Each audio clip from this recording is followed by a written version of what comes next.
மனித கதை தொடங்கும் முன்பே தேவர்கள் மற்றும் அசுரர்கள் போராடிய அந்த காலத்தில் ஒரு வில் பிறந்தது. அது சாதாரண வில் அல்ல, அதுதான் காண்டீபம். தேவதாசிகள், மாயத்தச்சர்கள் சேர்ந்து உருவாக்கிய தேவிகாவில் சிவபெருமான் தன் ஆசீர்வாதத்தை வழங்கினார். தர்மம் காக்கும் வீரனே இதனை எடுக்கக்கூடும் என்றார். அது காத்திருந்தது உண்மையான வீரனை.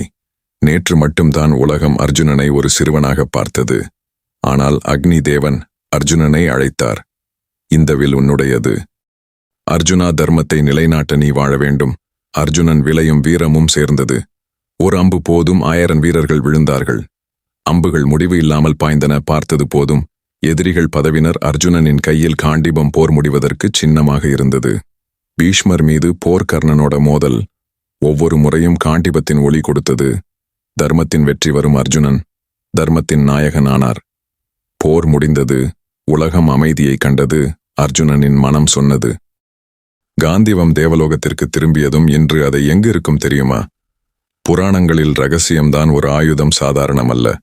அது தர்மத்துடன் சேரும்போது உலகம் உன்னை தலைவணங்கும். நீங்களும் உங்களுடைய காண்டீபத்தை, நம்பிக்கை, நேர்மை, வீரத்தை காப்பாற்றுங்கள்.